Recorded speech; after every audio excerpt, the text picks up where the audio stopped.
ஆண்டவராகிய இயேசு கிறிஸ்துவின் நாமத்தினாலே உங்கள் யாவருக்கும் அன்பின் வாழ்த்துக்களை தெரிவிக்கிறேன். கர்த்தர் தாமே உங்களை ஆசீர்வதித்து உங்களை அற்புதமாய் அவர் நடத்துவாராக. ஹல்லேலூயா. எல்லாரும் சந்தோஷமா இருக்கிறீங்களா? வெளிப்படுத்தின விசேஷம் 22ஆம் அதிகாரம் 1வது வசனம்.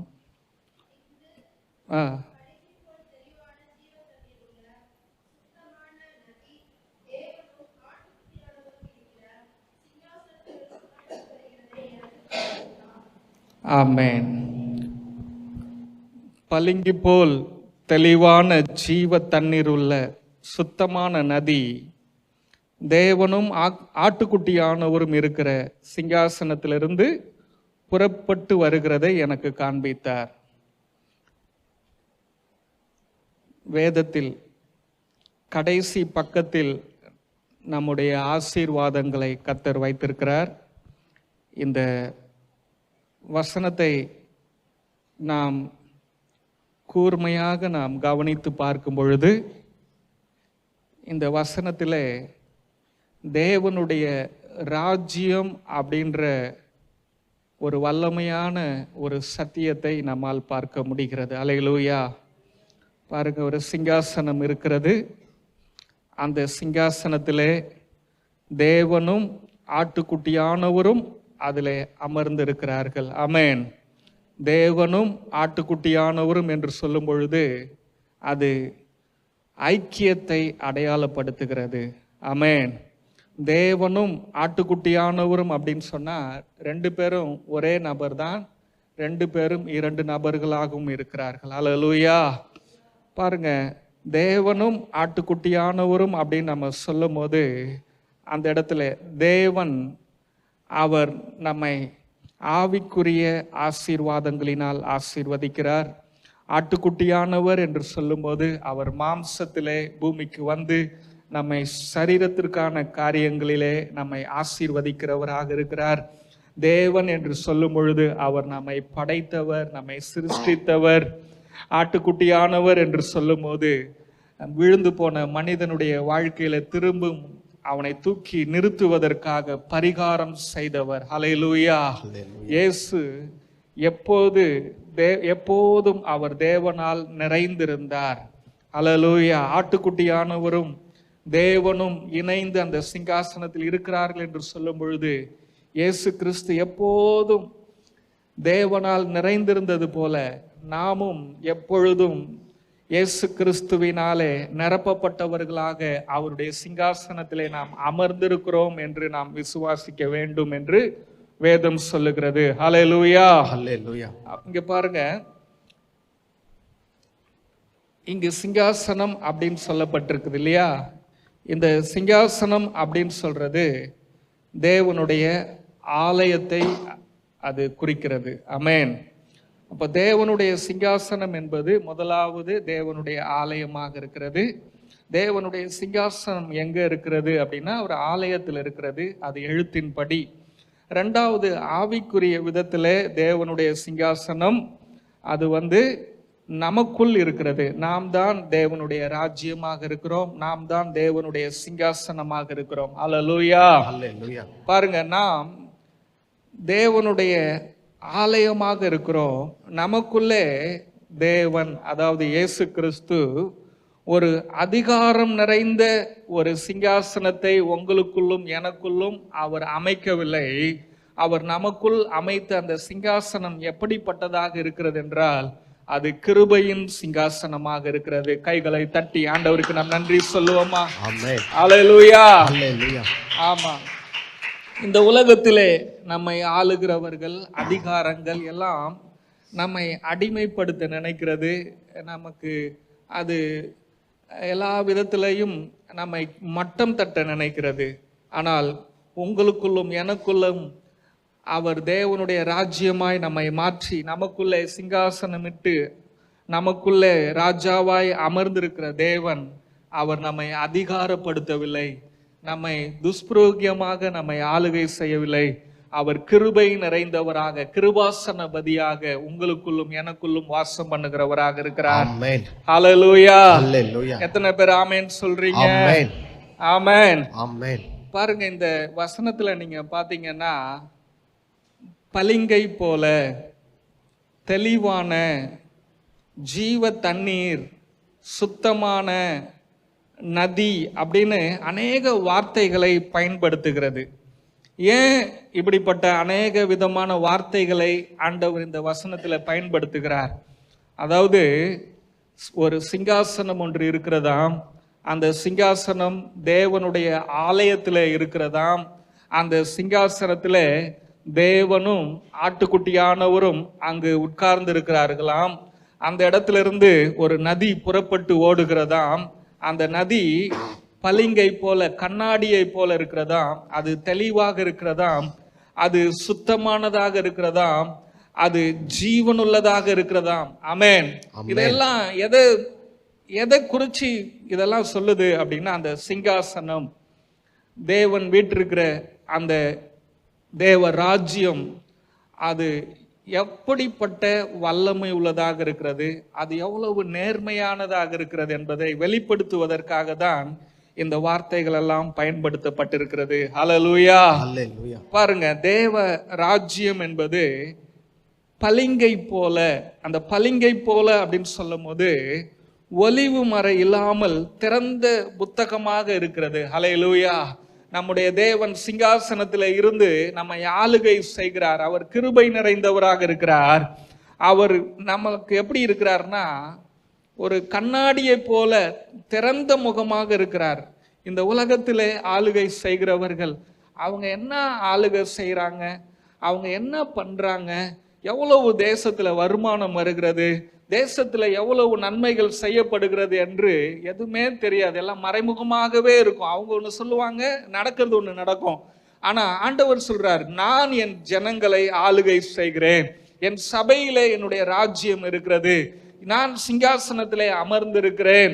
நான் என்னுடைய ஆளுகை என்பது அங்க எதுவுமே மறைச்சு வைக்கிறது இல்லை. எல்லாம் ஓப்பனா இருக்குது, திறந்த புத்தகமா இருக்குது.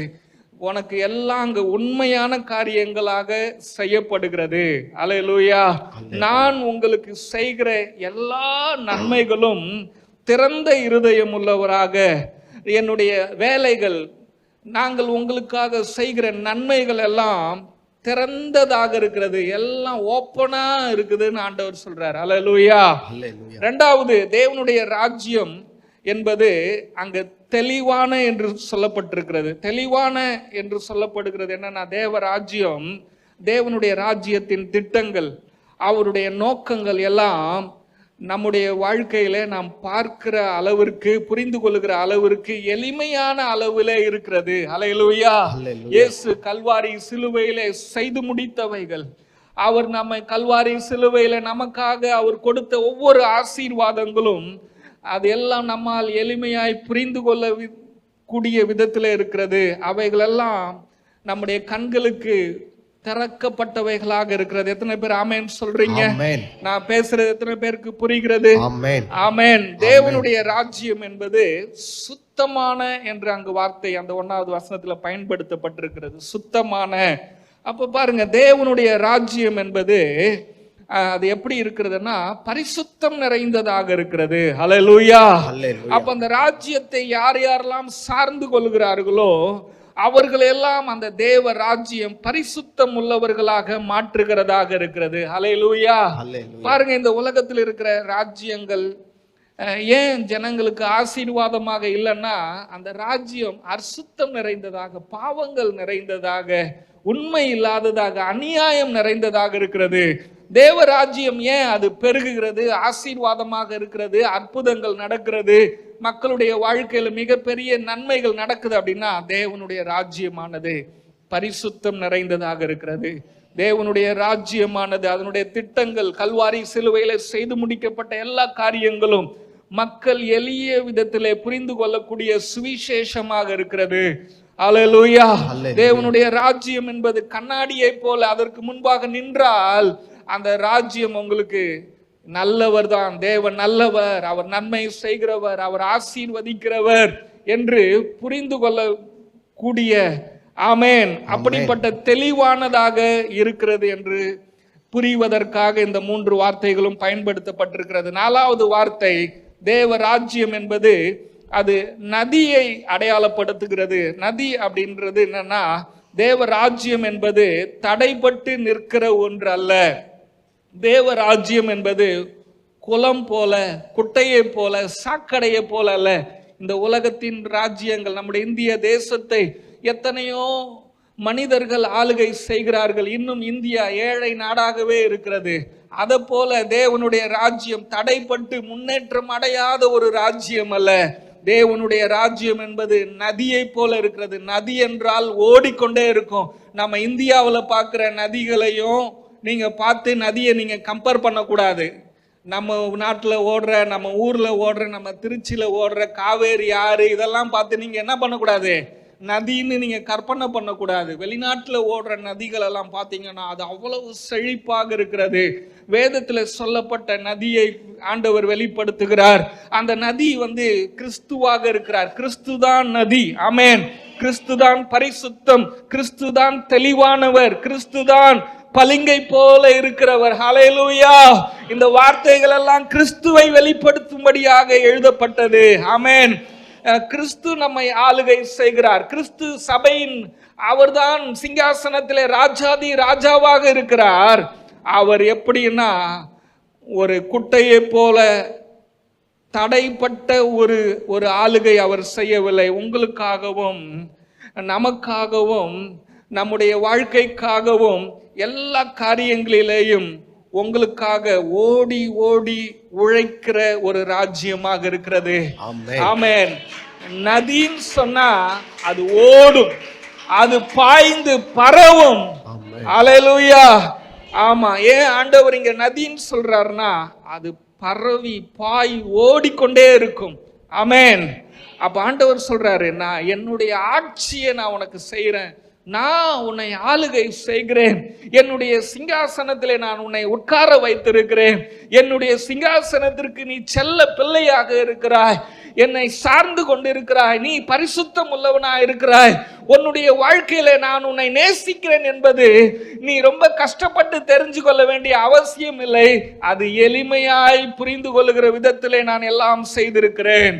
ஹல்லேலூயா.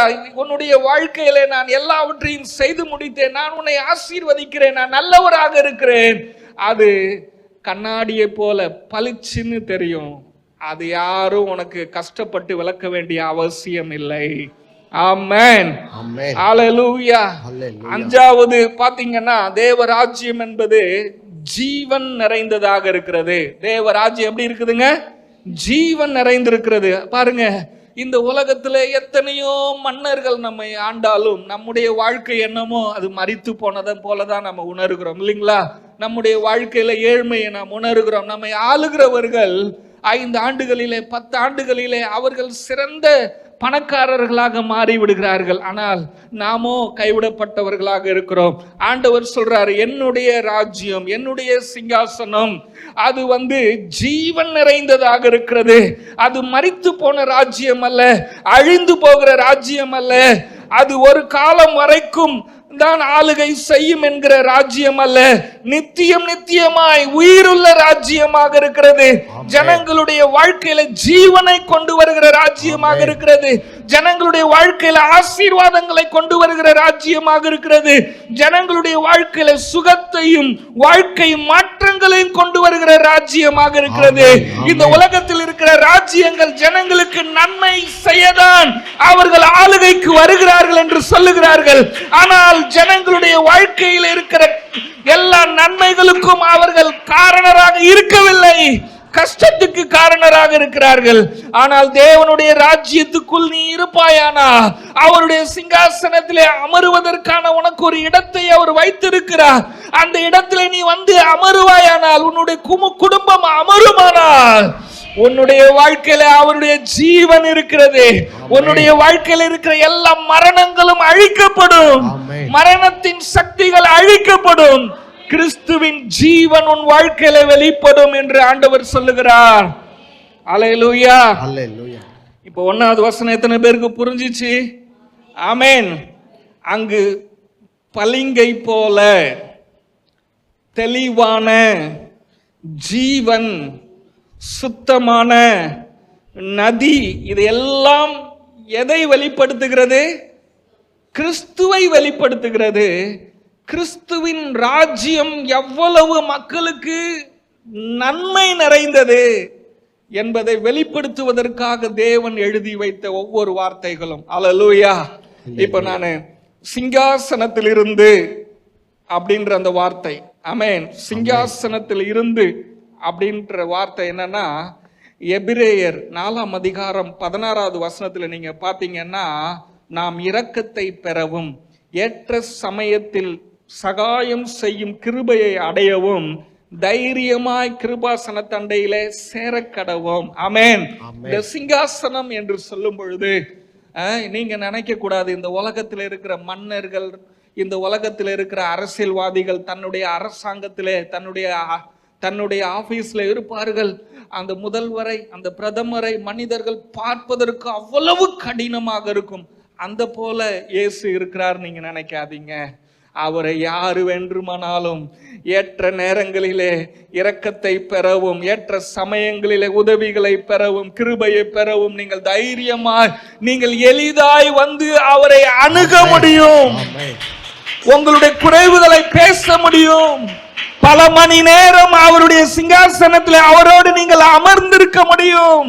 நீங்கள் இளைப்பாற முடியும். அதற்கு தான் அந்த சிங்காசனம் கிருபையின் சிங்காசனமாக இருக்கிறது. அல்லேலூயா. ஆமா, வெளிப்படுத்தின விசேஷம் என்றாலே பயப்படுகிற புத்தகம் என்று சொல்லுகிறார்கள். ஆனால் இந்த வெளிப்படுத்தின விசேஷம், இந்த கடைசி புத்தகத்திலே உனக்கான எல்லா ஆசீர்வாதங்களும் தேவன் ஏற்படுத்தி வைத்திருக்கிற புத்தகம். நீ மகிழ்ச்சியாக இருக்க வேண்டும் என்று உனக்காக எழுதப்பட்ட புத்தகம். நீ ஆசீர்வதிக்கப்பட வேண்டும் என்று அந்த நோக்கத்தை உனக்கு எழுதி கொடுத்த புத்தகம். நீ தேவனுடைய ராஜ்யத்தில் இருக்கிறாய். தேவனுடைய சிங்காசனத்திலே அமர்த்தப்பட்டிருக்கிறாய். உன்னை ஆளுகிற உன்னுடைய இயேசு, அவர் உன்னை அதிகாரமாய் ஆளுகை செய்யவில்லை. அவர் அன்புள்ளவராக, இரக்கமுள்ளவராக, கிருபை உள்ளவராக உனக்குள்ளே வந்து உன்னுடைய இதயத்திலே ராஜாதி ராஜாவாய் இருந்து உன்னை ஆளுகை செய்கிறார். உனக்கு உதவி செய்யும்படியாக, உன் வாழ்க்கையை உயர்த்தும்படியாக அவர் உனக்குள்ளே அவர் இருக்கிறார். அல்லேலூயா. பாருங்க, நமக்குள்ளே அந்த தேவன் இருக்கிறார். அந்த தேவன் நமக்குள்ளே எப்படி இருக்கிறார்னா, சங்கீதம் 36ஆம் அதிகாரம் 9வது வசனம் சொல்லுகிறது, ஜீவனின் ஊற்றாக இருக்கிறார். ஜீவ ஊற்று உம்மிடத்தில் இருக்கிறது. அந்த ஜீவ ஊற்று உங்களுக்குள்ளே இருக்கிறது. உங்களுக்குள்ளே அவர் சிங்காசனமிட்டு உனக்குள்ளே அவர் இருக்கிறார் என்றா, அவருடைய ஜீவன் உனக்குள் இருக்கிறது. அந்த ஜீவன் எண்ணத்தை உன்னுடைய வாழ்க்கையில கொண்டு வரும் என்றால் வெளிச்சத்தை கொண்டு வருகிறது. ஜீவ ஊற்று உம்மிடத்தில் இருக்கிறது. உம்முடைய வெளிச்சத்திலே வெளிச்சத்தை காண்கிறோம். உன்னுடைய வாழ்க்கையில பார்க்க முடியாத ஆசீர்வாதங்கள், இதுவரை நீ விரும்பியும் உன்னுடைய கரத்தில் வராத ஆசீர்வாதங்கள், நன்மைகள், தடைப்பட்ட நன்மைகள் எல்லாம் உன் கண் முன்பாக இருக்கிறது. ஆனால் எதுவும் உனக்கு கண்ணுக்கு தெரியவில்லை. ஏன் தெரியுமா? உனக்குள்ளே ஒரு சிங்காசனம் வர வேண்டும். அந்த சிங்காசனத்தில் இயேசு கிறிஸ்து அமர வேண்டும். அங்கே ஒரு நதி உருவாக்கப்பட வேண்டும். பரிசுத்த ஆவியானவர் வர வேண்டும். அந்த நதி, அது ஜீவ ஊற்றாக உன் வாழ்க்கையில் இருந்து அது புறப்படும் பொழுது உனக்குள்ளே கிறிஸ்து வெளிச்சமாய் வெளிப்படுவார். அந்த வெளிச்சத்திலே நீ வாழ்க்கை, இந்த உலகத்தை சுற்றி பார்க்கும் பொழுது உனக்கான பாதைகள் எல்லாம் திறக்கப்பட்டிருக்கிறதை காண்பாய். நீ விரும்பினதெல்லாம் உன் கையில இருக்கிறதை போல உணர்வாய். அதுதான் விசுவாசம். கைகளை தட்டி ஹல்லேலூயா. ஆமென். தேவன் ஆட்சி செய்கிற இடத்திலே அது ஜீவன் நிறைந்திருக்கிறது. உனக்குள்ளே ஜீவன் இருக்கிறது. அந்த ஜீவன் உன்னை ஆளுகை செய்கிறதாக இருக்கிறது. எத்தனை பேர் ஆமென் சொல்றீங்க? எத்தனை பேர் சந்தோஷமா இருக்கிறீங்க? அல்லேலூயா. ஆமென். ஹாப்பியா இருக்கிறீங்களா? ஆமென். ஆமா, பாருங்க, கிறிஸ்துவின் சிங்காசனம் என்று சொல்வது, ஆமென், ஆமென், ஆமா, கிறிஸ்துவின் சிங்காசனம் என்று சொல்றது அது என்ன தெரியுமா? கிறிஸ்துவின் சிங்காசனத்தோடு நாம் இணைக்கப்பட்டிருக்கிறோம். கிறிஸ்துவோடு உன்னதத்திலே அவரோடு கூட இணைக்கப்பட்டிருக்கிறோம். என்னங்க, அவரோடு நீங்க உட்காரப்பட்டிருக்கிறீங்க. ஆமென். கிறிஸ்துவினுடைய வலது பார்சத்தில் நீங்கள் இருக்கிறீர்கள். இரண்டாவது, கிறிஸ்துவின் சிங்காசனத்துக்குள்ளே நீங்கள் திருப்தி நிறைந்த பந்தியிலே உட்கார்ந்து இருக்கிறீர்கள். திருப்தியான பந்தி. கிறிஸ்துவின் சிங்காசனத்தில் உங்களுக்கு, அந்த அரண்மனையில், ராஜ்யத்தில் உங்களுக்கு ஒரு பந்தி இருக்கிறது. அந்த பந்தியில உங்களுக்கு சகலமும் திருப்தியாக இருக்கிறது. ஆமென் சொல்லுங்க பார்க்கலாம். ஆமென். இதுக்கெல்லாம் வசனம் இருக்குது, இதுக்கெல்லாம் வசனம் இருக்குது. ஆனால் இதுக்கெல்லாம் வசனம் சொன்ன என்னால் நான் அந்த வசனத்தை விளக்கி சொல்லி எனக்கு டைம் பத்தாது. பாருங்க, சிங்காசனம் என்று சொல்லும் போது அந்த சிங்காசனத்திலே நாம் இருக்கிறோம். இந்த உலகத்தில் இருக்கிற சிங்காசனத்தில் மக்கள் எல்லாரும் இருக்க முடியுமா? கிறிஸ்துவின் சிங்காசனத்தில் அவரை ஏற்றுக்கொண்டவர்கள் அத்தனை பேரும் அமர முடியும். அந்த சிங்காசனத்தோடு இணைக்கப்பட்டிருக்கிறார்கள். ஆமாம், நீங்கள் கிறிஸ்துவின் சிங்காசனம் அப்படின்னு சொல்லும் போது அங்கு நியாயம் தீர்க்கிறார் அப்படின்றதுக்கு நீங்கள் உங்கள் எண்ணம் வரக்கூடாது. அங்கு அன்பு இருக்கிறது. அந்த இடத்துல உங்களுக்கு நியாயம் இருக்கிறது. எங்கெல்லாம் ஓடி உனக்கு நியாயம் கிடைக்கல, அங்கே வந்துட்டீங்கன்னா உனக்கு நியாயம் இருக்குது. உனக்கு எல்லா நன்மைகளும் சகல நன்மைகளும் நிறைந்திருக்கிறது. நீ சுகமா வாழ்றதுக்கு ஒரே ஒரு இடம்னா கிறிஸ்துவின் சிங்காசனம் தான். நீ கம்ஃபர்ட் ஜோனா உணரணும், ஆசீர்வாதமா இருக்கணும், எந்த நோய் நொடி இல்லாம இருக்கணும்னா நீ வாழ வேண்டிய இடமே கிறிஸ்துவின் சிங்காசனம் தான். அது நீ வந்து போகிற ஞாயிற்றுக்கிழமை ஒரு நாள் நீங்க வந்து போகிற ஒரு இடம் மாதிரி இல்ல, நிரந்தரமா தங்குற இடம் கிறிஸ்துவின் சிங்காசனம்.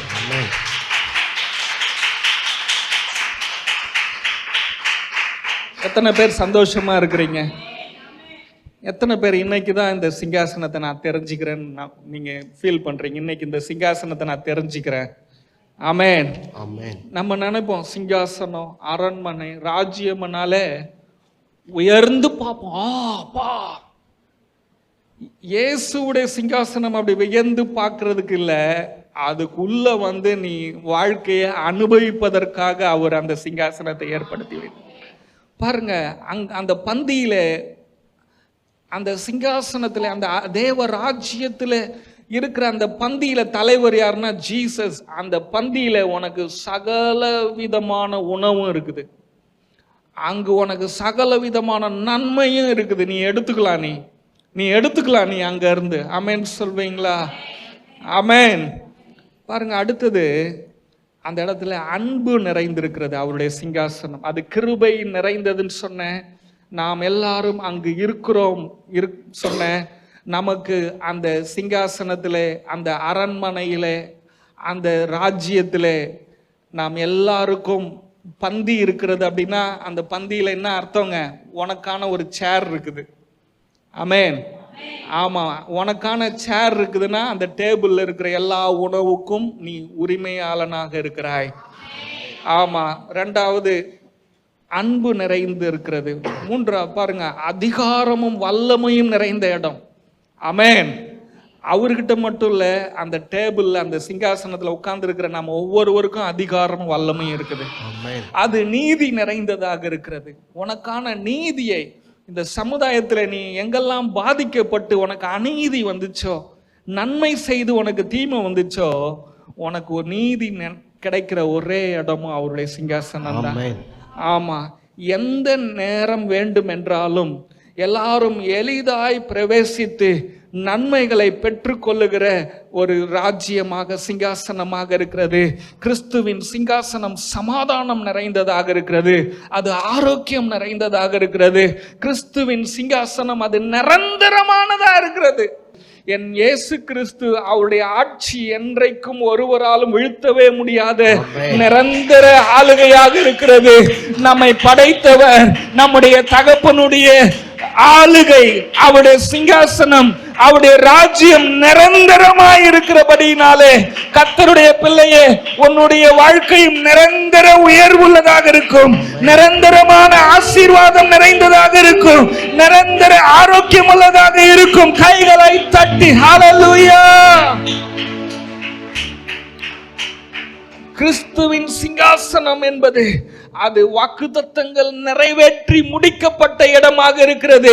இந்த உலகத்தில் இருக்கிற ராஜ்யங்கள் சொல்லும், நீங்கள் எங்களுக்கு வாக்களிப்பீர்கள் என்றால் உங்களுக்கு இந்தந்த நன்மைகளை நாங்கள் செய்வோம் என்று சொல்லும். ஆனால் இயேசு கல்வாரி சிலுவையிலே இந்த பூமியில் இருக்கிற ஒவ்வொரு மனிதனும் திருப்தியாய் வாழ்ந்து முடிப்பதற்கான சகல விதமான நன்மைகளையும் செய்து முடித்து விட்டு அவர் சிங்காசனத்தில் வந்து உட்காருகிறார். ஹல்லேலூயா. இங்க அவர் சொல்ல மாட்டாரு, ஆமா நான் சொன்னேன், நான் ராஜாவா உட்கார்ந்துட்டேன், ஆனா என் சிங்காசனம் வெறுமையா இருக்குது, கொஞ்சம் காசு வந்தவன நான் நன்மை செய்யறேன்னு சொல்ல மாட்டாரு. எத்தனை கோடிக்கணக்கான மனிதர்கள் வந்தாலும், எத்தனை தேசங்கள் இந்த சிங்காசனத்தை தேடி வந்தாலும், எல்லா ராஜ்யத்தினுடைய கடன்களை அடைக்க முடியும், எல்லா ராஜ்யங்களையும் வாழ வைக்க முடியும், எல்லா ராஜ்யத்துக்கும் சுகத்தை தர முடியும். அது ஐஸ்வர்ய சம்பந்தம் நிறைந்த இடம், சகல ஆசீர்வாதங்களும் நிறைந்த சிங்காசனம். ஓ ஹல்லேலூயா. இந்த உலகத்தின் ராஜ்யங்கள் சொல்லும், நீங்கள் எங்களுக்கு ஓட்டு போட்டது உண்மைதான், நாங்கள் புதிதாய் இப்பொழுதுதான் ஆட்சியில உட்கார்ந்து இருக்கிறோம், முன்பு எங்களை ஆட்சி செய்தவர்கள், உங்களை ஆட்சி செய்தவர்கள் கஜானாவை காலி செய்து விட்டார்கள், கஜானாவிலே முதலாக பணம் வர வேண்டும், அப்பொழுதுதான் நாங்கள் உங்களுக்கு சொன்னதை செய்ய முடியும் என்று சொல்லுவார்கள். ஆனால் இயேசு கிறிஸ்துவின் சிங்காசனம், இயேசு கிறிஸ்துவின் ஆளுகை அப்படி சொல்லாது. என் கஜானாவை எத்தனை கோடி செலவானாலும் அது பெருகி கொண்டே இருக்கும், ஆசீர்வாத ஊற்றாக இருக்கிறது. ஆமென். ஓ ஹல்லேலூயா, ஹல்லேலூயா. பாருங்க, இப்போ இரண்டாவது பாயிண்ட்ஸ் நான் வரேன். முதல் பாயிண்ட்ஸ் சிங்காசனம் பேசினேன், நான் எவ்வளவு ஷார்ட்டா பேச முடியுமோ பேச விரும்புறேன். இரண்டாவது நதி. ஆமென். அது கிரீக்ல பாத்தீங்கன்னா பொதமோன் அப்படின்னு போட்டிருக்குது, நீங்க அதெல்லாம் கவனிக்க கூடாது. இது எங்களை போல கொஞ்சம் அறிவான படிப்புக்கு நீங்க பொதமோன் அவ்வளவுதான், அதோட விட்டுறணும். அதுல இருக்கிற ஆவிக்குரிய அர்த்தத்தை மட்டும் நான் உங்களுக்கு நான் சொல்ல விரும்புறேன். ஆமென். அப்ப நதி அப்படின்னா பொதமோன். பாருங்க, வேதம் சொல்கிறது யோவான் 7:38-39 பாத்தீங்கன்னா, என்னை விசுவாசிக்கிறவன் எவனோ அவன் உள்ளத்திலிருந்து ஜீவ தண்ணீருள்ள நதிகள் ஓடும் என்றார். தம்மை விசுவாசிக்கிறவர்கள் அடைய போகிற ஆவியை குறித்து இப்படி அவர் சொன்னார். அல்லேலூயா. இங்க வேதம் சொல்லுகிறது, அந்த நதி அப்படின்றது ஓடுகிறதாக. அந்த நதி எப்படின்னா தொடர்ச்சியாக ஓடுகிற நதி, நிற்காமல் ஓடுகிற நதி. ஒரு இடத்துல அது நிற்கிறது அல்ல, அது பல இடங்களுக்கு அது டிராவல் பண்ணிக்கொண்டே இருக்கும். அது ஜீவனை தருகிற ஒரு ஜீவ நதியாக இருக்கிறது. அது வல்லமையாய் பாய்ந்து செல்கிற நதியாக இருக்கிறது. ஹல்லேலூயா. மனுஷன் கண்டுபிடிச்ச டேம் இருக்குது, அணைகள் இருக்குது, அந்த ஷட்டரை திறந்து விட்டவன அந்த தண்ணி பாய்ந்து ஓடுகிறது அல்லவா. தேவனுடைய சிங்காசனத்திலிருந்து, அவருடைய ஆலயத்திலிருந்து, உன்னுடைய இதயமாகிய சிங்காசனத்தில் வீற்றிருக்கிற தேவ ஆவியானவருடைய நதியை அவர் திறந்து விடும் பொழுது அது எவ்வளவாய் அது பாய்ந்து ஓடும் என்று நீ சிந்தித்து பார். உன் வாழ்க்கையில் உனக்கு விரோதமாய் சத்துரு கட்டி வைத்திருக்கிற எல்லா தடைகளையும் தகர்த்தெறிந்து அது உனக்கு வெற்றியை தரும். ஹல்லேலூயா. ஆமென் சொல்வீங்களா? அது அந்த நதி கிறிஸ்துவை அடையாளப்படுத்துகிறது. அந்த நதி பரிசுத்த ஆவியானவரை அடையாளப்படுத்துகிறது. அந்த நதி எப்பொழுதும் ஓடிக்கொண்டே இருக்கும். ஹல்லேலூயா. மனிதர்கள் நாம் தூங்குகிறோம், மனிதர்கள் நாம் வேலைக்கு போகிறோம், வாரத்தில் ஒரு நாள் ஆற்றுக்கு குளிக்க போகிறோம், அந்த ஆற்றுல போகும்போது தண்ணி ஓடுகிறது, குளிக்கிறோம், என்ஜாய் பண்ணுகிறோம், திரும்ப வந்துடுறோம். ஆமா, நம்ம வந்துட்டு வாரத்துக்கு ஒரு நாள் அந்த ஆற்றுல குளிக்கிறதுனால வாரத்துல ஒரு நாள் தான் ஆற்றுல தண்ணி ஓடுதுன்னு அர்த்தம் இல்லை. அது இரவும் ஓடுகிறது, பகலும் ஓடுகிறது, மதியானமும் ஓடுகிறது, வருஷம் ஃபுல்லா நதி ஓடிக்கொண்டே இருக்கிறது. அதே போல நீ வாரத்துல ஒரு நாள் சபைக்கு வந்து இன்னைக்கு தான் கர்த்தர் வல்லமையா கிரியை செய்கிறார் என்று நீ நினைக்காத. உன் வாழ்க்கையில் அது ஓடிக்கிட்டே இருக்குது. எத்தனை முறை நீ தேடி வரிய அத்தனை முறை நீ ஆசீர்வதிக்கப்பட முடியும். ஆமென், ஆமென், ஆமென். உனக்குள்ளே அந்த நதி இருக்குது. விசுவாசிக்கிறவன் எவனோ அவன் உள்ளத்திலிருந்து ஜீவ தண்ணீர்கள் உள்ள நதிகள் புறப்பட்டு ஓடும்.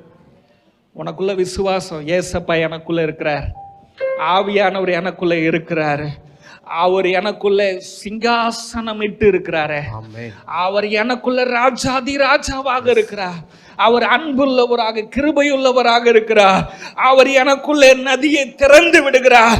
என் வாழ்க்கையில இனி வறட்சிகள் இல்லை, வியாதிகள் இல்லை, செழிப்பு இருக்கிறது, ஆசீர்வாதங்கள் இருக்கிறது.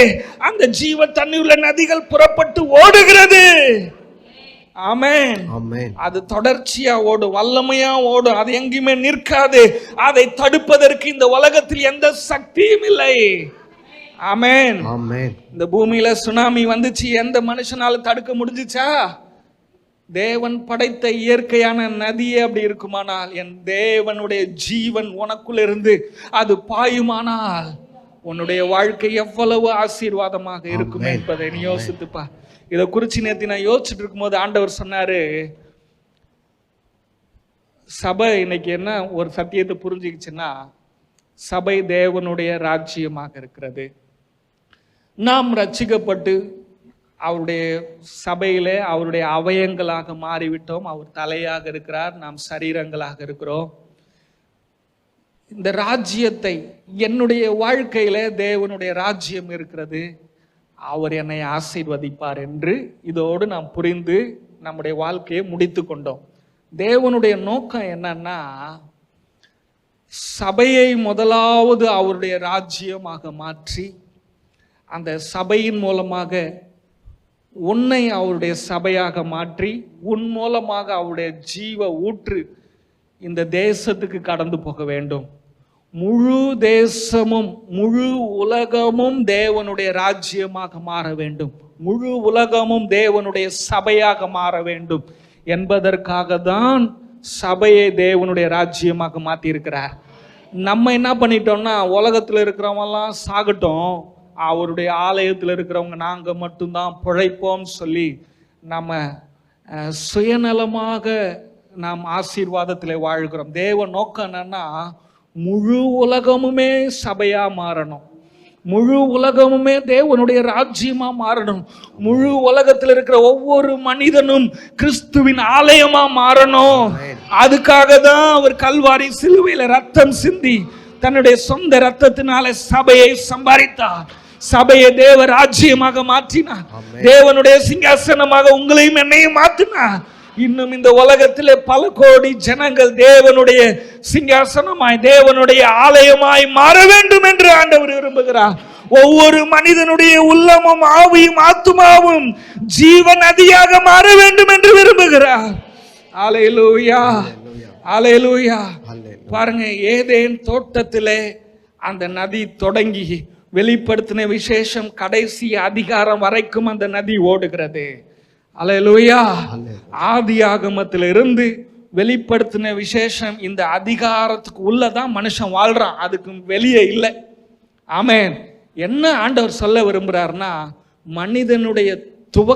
மனிதன் துவங்கின நாளிலிருந்து மனிதன் வாழ்ந்து முடிகிற வரைக்கும் என்னுடைய ஆசீர்வாத நதி, என்னுடைய ஜீவன் அது புறப்பட்டு ஓடிக்கொண்டே இருக்கிறது, உனக்காக வேலை செய்து கொண்டே இருக்கிறது.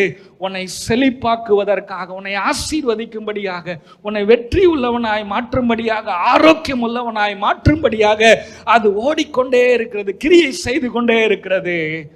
நீ எப்படி ஆகிலும் நீ ஆசீர்வாதத்தை பெற்றுக்கொள்ள வேண்டும் என்று. ஆமா, வெளிப்படுத்தின விசேஷம் முடிந்த பின்பு அந்த நதி ஓடாது பூமியில. எத்தனை பேருக்கு நான் சொல்றது புரியுது? அல்லேலூயா. ஆமா, அது ஆதியாகமத்துல தொடங்கி மனிதன் பூமியில வாழ்கிற வரைக்கும் அது ஓடிக்கொண்டே இருக்கிறது. அல்லேலூயா. அந்த நதி உனக்குள்ளே ஓடும் பொழுது உனக்குள்ளே மன்னிக்கிற சுபாவம், கிறிஸ்துவின் அன்பு, பரிசுத்த ஆவியானுடைய தாழ்மை எல்லாம் அது உனக்குள்ளே குணத்தை உருவாக்கும் என்று ஆண்டவர் சொல்லுகிறார். பரிசுத்த ஆவியால நான் நிரப்பப்பட்டிருக்கிறேன், ஆனால் என்னுடைய வாழ்க்கையில மற்றவர்களை மன்னிக்க முடியவில்லை, நேசிக்க முடியவில்லை, எனக்குள்ளே தாழ்மை இல்லை அப்படின்னு சொன்னா உனக்குள்ளே தேவனுடைய சிங்காசனம் இல்லை என்று அர்த்தம். நேற்று தினத்தில் நான் வேதத்தை தியானிக்கும் பொழுது ஆண்டவர் என்கிட்ட பேசின ஒரு வார்த்தை என்ன தெரியுமா? ஆலயத்துக்கு நம்ம வரோம் இல்லைங்களா, அந்த வருகிற அந்த இதுக்கு என்ன அர்த்தம் தெரியுமா? சபைக்கு வந்து முதலாவது நாம் தேவனை துதித்து ஆராதிக்கிறோம் பார்த்தீங்களா, அதுக்கு அர்த்தம் என்ன தெரியுமா? நாம் தேவனை கனப்படுத்துகிறோம். அவரை துதித்து ஆராதிப்பது நாம் தேவனுக்கு பணிவிடை செய்கிறோம். அவரை துதித்து பாடுவது என்னதுங்க? நாம் பணிவிடை செய்வது, தேவனை மதிப்பது. அந்த ஆராதனையை முடிச்சுட்டு இப்போ நீங்கள் உக்காந்துட்டீங்கன்னா தேவன் அவர் உங்களோடு பேசுறார்ல, இதுக்கு அர்த்தம் என்ன தெரியுமா? தேவன் தன்னுடைய வார்த்தையின் மூலமாக உங்களுக்கு பணிவிடை செய்கிறார். அவர் தன்னுடைய வார்த்தையின் மூலமாய் உங்களை கனப்படுத்துகிறார். நல்லா அழகா ஆமேன்னு சொன்னீங்க. ஆமா, ஆனா இங்க ஒரு பிரச்சனை. என்ன பிரச்சனை தெரியுமா?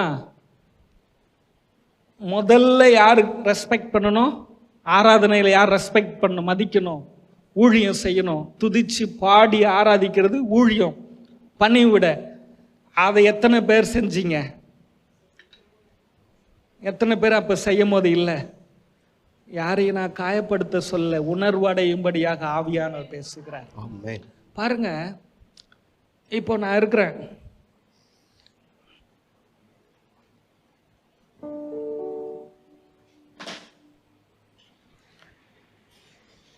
தேவன் இந்த சிங்காசனத்தில் இருக்கிறார்.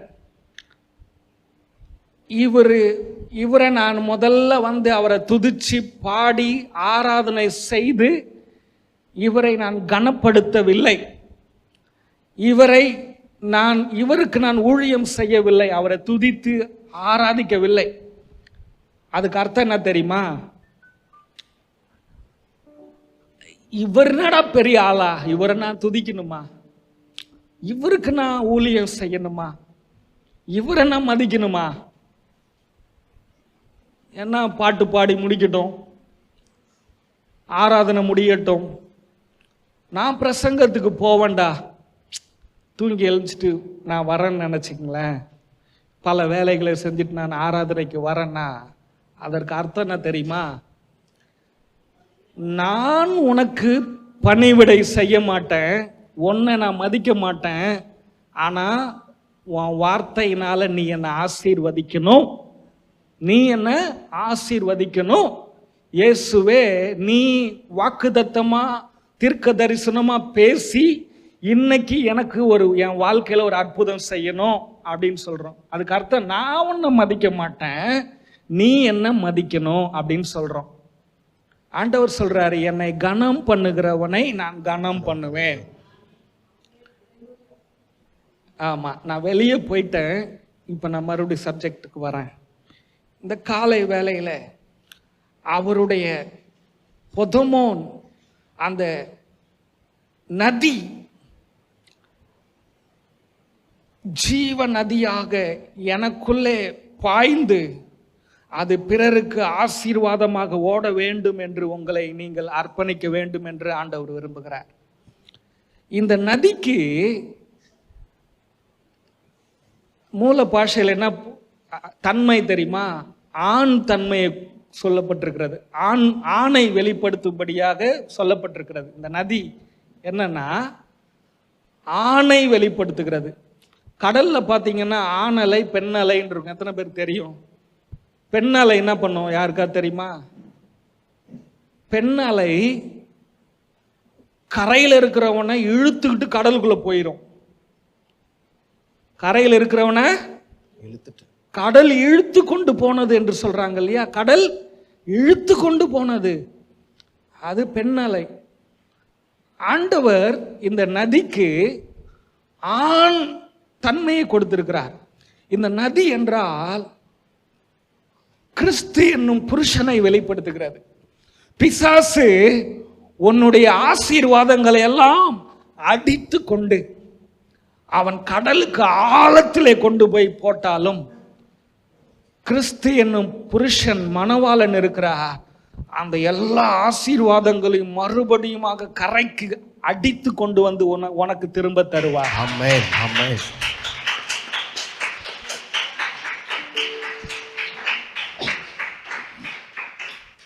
அல்லேலூயா.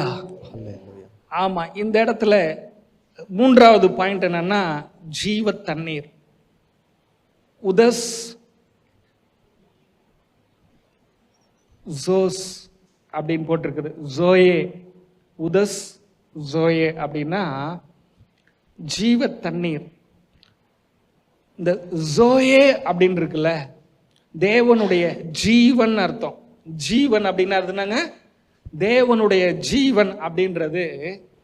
இந்த ஜீவன் பெண்மையை அடையாளப்படுத்துகிறது. ஜோயே அப்படின்னா தாய்மையை அடையாளப்படுத்துகிறது. அப்போ பெண்மை அப்படின்னா என்னன்னா பெருக்கத்தை உண்டாக்கும் இல்லைங்களா? அப்போ தேவனுடைய ஜீவன் என்பது அது பெருக்கத்தை உண்டாக்குகிறது. தேவனுடைய ராஜ்யம் என்பது பெருக்கத்தை உண்டாக்குகிறது. ஆடு பெண்குட்டி, மாட்டு பெண்குட்டி, மரங்கள் பெண் மரங்கள், அவைகளெல்லாம் கனிகளை காய்க்கிறது போல தேவனுடைய ராஜ்யம் அது உங்களுக்காகவும் எனக்காகவும் அது பல ஆசீர்வாதங்களை பெருக செய்கிறதாக இருக்கிறது. அல்லேலூயா. யோவான் 4ஆம் அதிகாரம் 14வது வசனத்துல நீங்க பாத்தீங்கன்னா, நான் கொடுக்கும் தண்ணீரை குடிக்கிறவனுக்கோ ஒரு காலமும் தாகம் உண்டாகாது, நான் அவனுக்கு கொடுக்கும் தண்ணீர் அவனுக்குள்ளே நித்திய ஜீவ காலமாய் ஊறுகிற நீரூற்றாக இருக்கும். ஆண்டவர் சொல்றார், நான் கொடுக்கிற தண்ணீர், இந்த தண்ணீர், இந்த ஜீவ தண்ணீர், இந்த ஜோயே, அந்த தண்ணீர், அந்த பெண்மையை குறிக்கிற அந்த தண்ணீர் அது பெருகுகிற தண்ணீராக இருக்கும். பரிசுத்த ஆவியானவர் நமக்கு தாயாக இருக்கிறார். அப்போ பரிசுத்த ஆவியானவர் ஆகிய அந்த ஜீவன், அந்த ஜோயே ஜீவன் உங்களுக்குள்ளே, நீங்க பலவீனமாக இருந்தீங்கன்னா அது உங்களுக்குள்ளே ஆரோக்கியத்தை பெருக பண்ணும். நீங்கள் தரித்திரராக இருந்தீர்கள் என்றால் உங்களுக்குள்ளே ஐஸ்வர்யத்தை, ஆசீர்வாதங்களை பெருக பண்ணும். என்னென்ன விதங்களில் எல்லாம் நீங்கள் குறைவுள்ளவர்களாக இருக்கிறீர்களோ அவருடைய ஜோயே, அது பரிசுத்த ஆவியாகிய தாயாகிய பரிசுத்த ஆவியானவர் எல்லா குறைவுகளையும் அதை பெருக பண்ணுகிறவராக இருக்கிறார். ஹல்லேலூயா. யோவான் 1ஆம் அதிகாரம் 4வது வசனம், அவருக்குள் ஜீவன் இருந்தது, அந்த ஜீவன் மனுஷனுக்கு ஒளியாக இருந்தது, உலகத்திலே வந்த எந்த மனுஷனையும் பிரகாசிப்பிக்கிற ஒளியே அந்த ஒளி இயேசு கிறிஸ்து தான். ஹல்லேலூயா. உங்களுக்குள்ளே இயேசு ஜீவனாக இருக்கிறார், பரிசுத்த ஆவியானவர் ஜீவனாக இருக்கிறார், பெருக்கத்தின் ஜீவனாக இருக்கிறார். அந்த ஜீவன் ஒளியாக இருக்கிறது. அந்த ஒளி உன்னை பிரகாசமாக்குகிறது, எந்த மனுஷனையும் பிரகாசமாக்குகிறது, உன்னுடைய வாழ்க்கையை ஆசீர்வாதம் நிறைந்தவனாய் மாற்றுகிறது. அல்லேலூயா. எத்தனை பேர் ஆமென் சொல்றீங்க? அல்லேலூயா. பரிசுத்த ஆவியானவர், நம்முடைய தாயாகிய பரிசுத்த ஆவியானவருடைய ஜீவன் எங்கெல்லாம் இருக்கிறதோ அங்கெல்லாம் ஜீவன் பெருகும். ஆமென். குறைவுகள் நிறைவாகும். ஆமென். மகிமையின் ஐஸ்வரியத்தினாலே உன் குறைவுகள் எல்லாம் நிறைவாகும். ஆமென். அல்லேலூயா. அந்த ஜீவன் இருக்கிற இடத்திலே தாகம் உண்டாகாது, பசி உண்டாகாது, வறுமை உண்டாகாது, குறைவுகள் இருக்காது, சகலமும் நிரம்பி வழியும். ஆமென். ஆமென் சொல்வீங்களா? அல்லேலூயா. அந்த ஜோயே ஜீவன் என்றால் தேவனிடத்திலிருந்து வருகிற ஜீவன், நித்திய ஜீவன், அழியாத ஜீவன், நிரந்தரமான ஜீவன், அது உற்சாகப்படுத்துகிற ஜீவன், பலப்படுத்துகிற ஜீவன், குறைவுகளை நிறைவாக்குகிற ஜீவனாக இருக்கிறது. அந்த ஜோயே ஜீவன் என்றால் அது சரீர வாழ்க்கையையும் அது ஆசீர்வதிக்கிறதாம், நம்முடைய ஆவிக்குரிய வாழ்க்கையும் ஆசீர்வதிக்கிறதாம். அல்லேலூயா. அதை குறித்து நான் ஏற்கனவே பேசி இருக்கிறேன். ஆமென். பயோஸ் அப்படின்னா சரீரத்தில் அது ஜீவனை கொண்டு வருகிறது, உன்னுடைய சரீரத்தில் ஆரோக்கியத்தை கொண்டு வருகிற ஜீவன், உன்னுடைய ஆவிக்குரிய வாழ்க்கையையும் அது அனலாக மாற்றுகிற ஜீவனாக இருக்கிறது. அல்லேலூயா. பரிசுத்த ஆவியானவருடைய ஜீவன், அந்த ஜீவ தண்ணீரானது உன்னுடைய ஆவிக்குரிய வாழ்க்கையையும் வல்லமையுள்ளதாக மாற்றும்.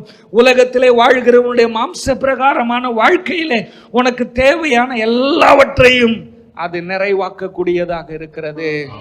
ஆமென்.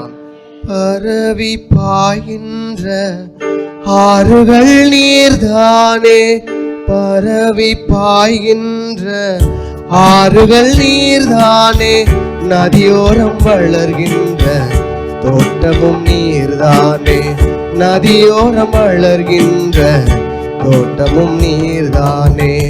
ஆபிரகாமின் தேவன், ஈசாக்கின் தேவன், யாக்கோபின் தேவன் உங்களை ஆசீர்வதிப்பார். எப்படியோ இன்னைக்கு இந்த செய்தியை முடிக்கணும்னு நான் வேகமா ஓடுறேன், இன்னைக்கு முடிக்கணும்னு. ஆமென். 4வது பளிங்கு போல, அதுக்கு கிரீக் வார்த்தை என்ன தெரியுமா? லம்ப்ரோன். லம்ப்ரோன் அப்படின்னா பிரகாசமான, ஒளி வீசுகிறது, ஜொலிக்கிறது. அப்படின்னா என்ன தெரியுமா? ஒருவரும் சேரக்கூடாத ஒளியில வாசம் பண்ணுகிற தேவன் லம்ரோஸ். இந்த லம்ரோஸ் அப்படின்றதுல தான் அந்த ரேடியேஷன் நிறையா இதெல்லாம் வருது பார்த்தீங்களா? இந்த பல வார்த்தைகள் வருகிறது பாருங்க. அதாவது பரிசுத்தத்தின் மத்தியிலே பிரகாசிக்கிற தேவன், ஜோதிகளின் தேவன். யாக்கோபு 1:17 சொல்லுது பார்த்தீங்களா? அந்த வார்த்தைக்கும் லம்ரோஸ் என்று அர்த்தம். ஜோதிகளின் தேவன், பிரகாசத்தின் தேவன். இந்த பளிங்கு போல என்ற வார்த்தை இயேசு கிறிஸ்துவை அடையாளப்படுத்துகிறது. ஆமென்.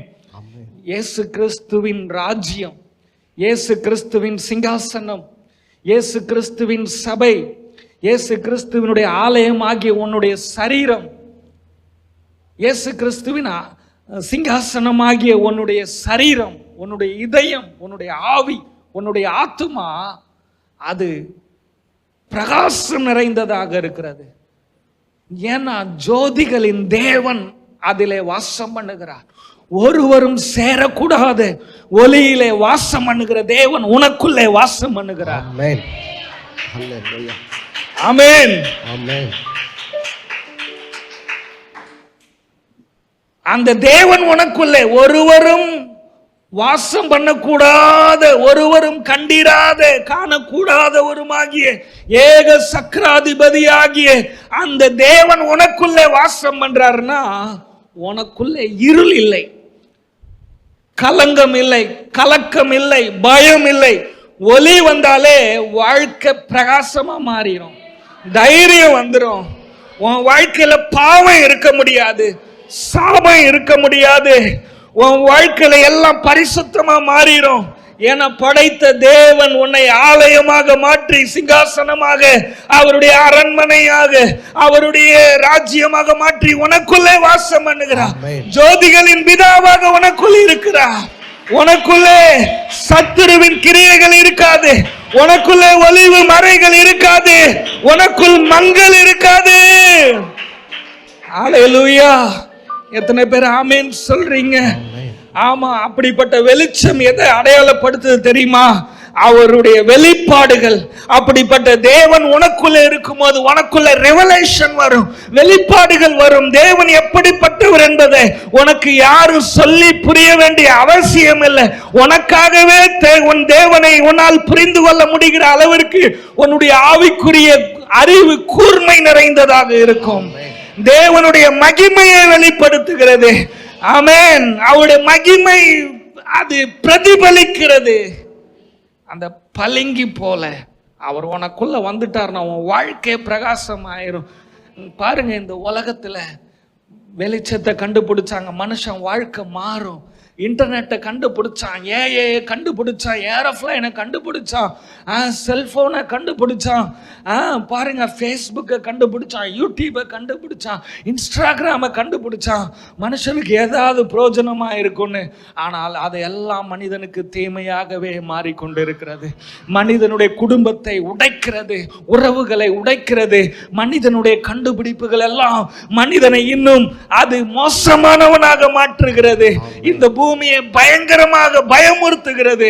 ஆனால் இயேசு கிறிஸ்து, அவருடைய ராஜ்யம், அவருடைய சிங்காசனம், அவருடைய ஆளுகை, அது மட்டும்தான் உனக்கு தைரியத்தை கொடுக்கும், உன் குடும்பத்தை ஐக்கியப்படுத்தும், உன் குடும்பத்துக்கு சந்தோஷத்தை கொண்டு வரும், உன் குடும்பத்தை ஆசீர்வதிக்கும், உன்னுடைய குடும்பத்தை பிரகாசமாக்கும்.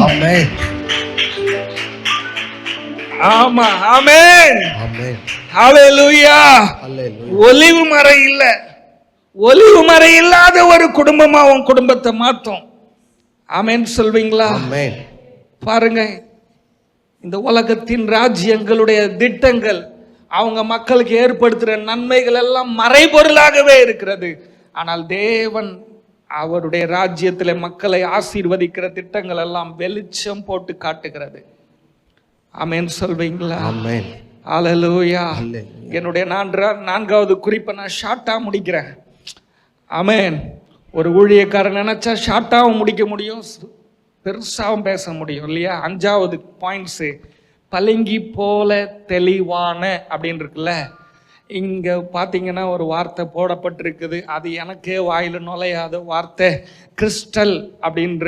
பாத்தீங்கன்னா கிறிஸ்டல், பளிங்கி போலன்னா கிறிஸ்டல். இந்த வார்த்தையிலேருந்து தான் கிறிஸ்தாஸ்தோஸ் அப்படின்னு வருது. கிறிஸ்தாஸ்தோஸ் அப்படின்ற வார்த்தையிலேருந்து தான் கிறிஸ்டல், கண்ணாடி, கிளீன் அப்படிலாம் வருது. தேவனுடைய ராஜ்யம் என்பது தெளிவாக இருக்கிறது. கிறிஸ்டல் போல கண்ணாடியாக அது தன்னை வெளிப்படுத்தும் தன்மையாக இருக்கிறது. புருஷன் இருப்பார், உங்க புருஷன் நல்லவரா? மனைவி இருப்பாங்க, உங்க மனைவி நல்லவரா கேட்டிங்கன்னா நல்லவர் மாதிரி தான் தெரிகிறாரு, ஆனால் கொஞ்சம் சந்தேகமாக தான் இருக்குது. மனைவி நல்லவள மாதிரி தான் தெரிகிறா, ஆனால் கொஞ்சம் சந்தேகமாக இருக்குது. என்னால அங்கே கிறிஸ்டல் இல்லை, கண்ணாடி தன்மை இல்லை, வெளிப்படை தன்மை இல்லை. ஆனால் தேவனுடைய ராஜ்யம், ஆமென், தேவனுடைய சிங்காசனம், ஆமென், உங்களை அவர் சிங்காசனமாக வைத்திருக்கிறாரே, உங்களுக்கு அவர் எப்படி இருக்கிறார்னா ஒலிவு மரம் இல்லாம இருக்கிறார், ஓப்பனா இருக்கிறார்.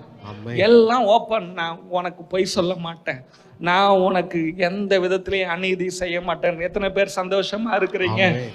அந்த அந்த கிறிஸ்டல் அப்படின்ற அந்த இதுக்கு நான் குழப்பம் இல்லை, மறைமுகம் இல்லை, தேவன் முழுமையாக வெளிப்படுத்துகிறார். ஆமென். அங்கு கலப்பு இல்லை, அங்கு மாசு இல்லை. ஆமென். அந்த இடத்துல பாவம் இல்லை, அந்த இடத்துல இருள் இல்லை, அந்த இடத்துல ஏமாற்றம் இல்லை. நாங்கள் இதெல்லாம் செய்யறோம்னு சொல்றாங்க, ஆனா செய்யல, செஞ்சோன்னு சொல்றாங்க. ஆனா தேவ ராஜ்யம் எதெல்லாம் செய்யுதுன்னு சொல்லுமா அதெல்லாம் ஏற்கனவே செஞ்சு முடிச்சிரும். ஆமென், ஹல்லேலூயா. பாருங்க, 1 யோவான் 1:5 சொல்லுது, தேவன் ஒளியாய் இருக்கிறார், அவரிடத்தில் எவ்வளவேனும் இருள் இல்லை, அது நாங்கள் அவரிடத்தில் கேட்டு உங்களுக்கு அறிவித்த விசேஷமாய் இருக்கிறது. ஆமென். அந்த கிறிஸ்டல் பரிசுத்தத்தை வெளிப்படுத்தி காட்டுகிறது. ஆமென். தேவனுடைய தடையில்லாத வெளிச்சம், தடையில்லாத வெளிச்சம், தேவனுடைய பரிசுத்தத்தில் இருக்கிற ஜீவனை, தேவனுடைய பரிசுத்தத்தில் இருக்கிற மகிமையின் பிரகாசத்தை வெளிப்படுத்தி காட்டுகிறது அந்த பளிங்கி என்கிற வார்த்தை. அல்லேலூயா. என்னுடைய 6வது குறிப்புக்கு நான் வருகிறேன்.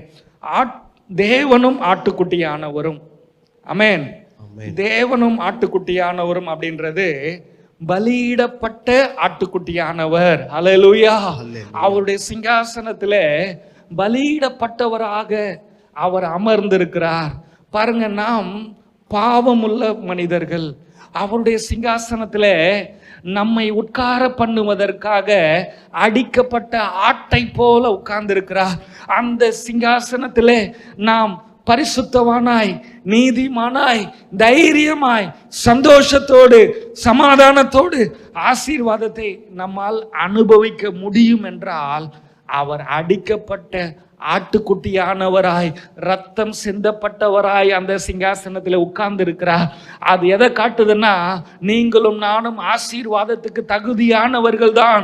உனக்கான பரிகாரத்தை நான் செய்து விட்டேன், ஆசீர்வாதத்துக்கு தேவையான பரிகாரத்தை செய்து விட்டேன், சுகத்துக்கு தேவையான பரிகாரத்தை செய்து விட்டேன், பரிசுத்தவான் என்கிற பரிகாரத்தை செய்து விட்டேன், நீதிமான் என்கிற பரிகாரத்தை செய்து விட்டேன், இளைப்பாறுதல் என்கிற பரிகாரத்தை செய்து விட்டேன்.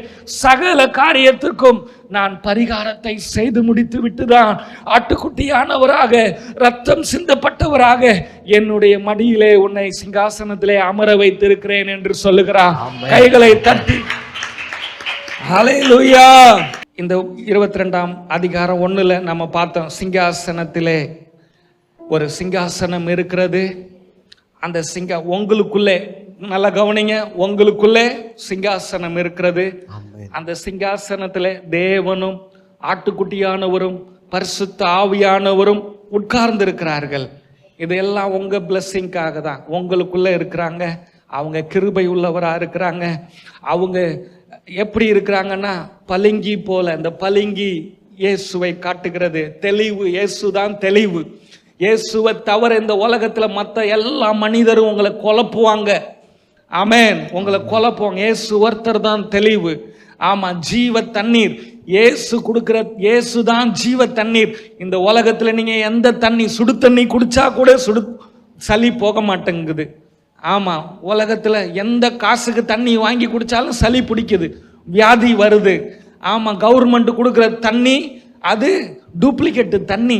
இயேசு கொடுக்கிற தண்ணி, அந்த நித்திய ஜீவன் தான் உனக்கு உண்மையானது. அவர்தான் சுத்தம், பரிசுத்தம். அந்த பரிசுத்தம் யாரு? இயேசுதான் பரிசுத்தம். ஆமென். ஆமா, நதி இயேசுதான் நதி.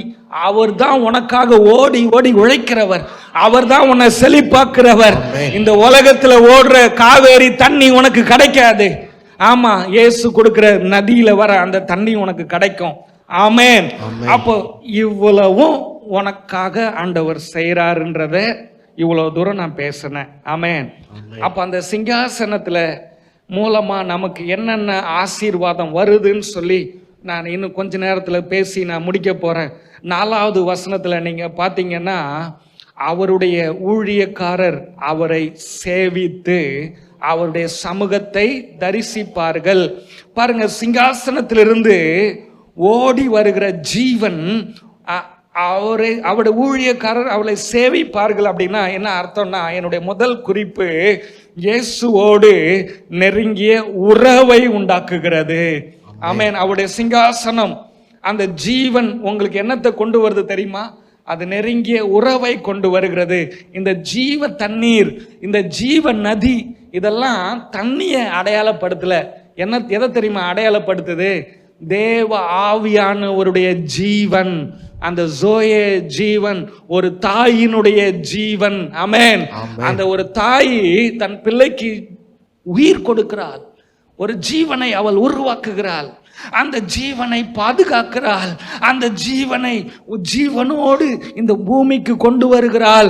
அந்த ஜீவனுக்கு மீண்டுமாய் பாலை கொடுக்கிறாள். அவள் அந்த அந்த அந்த ஒரு ஜீவனை எத்தனை விதங்களிலே அவள் பாதுகாக்கிறாள். ஒரு தாய், பூமியில் இருக்கிற ஒரு தாய். அப்ப பரிசுத்த ஆவியானவர் என்கிற அந்த தாய் எத்தனை விதங்களிலே உங்களை அவர் திருப்தியாக்குவார் என்று யோசித்து உங்கள் அறிவிலே புரிந்தவர்கள் மட்டும் நன்றி நிறைந்த உள்ளத்தோடு கைகளை தட்டி நன்றி சொல்லுங்க.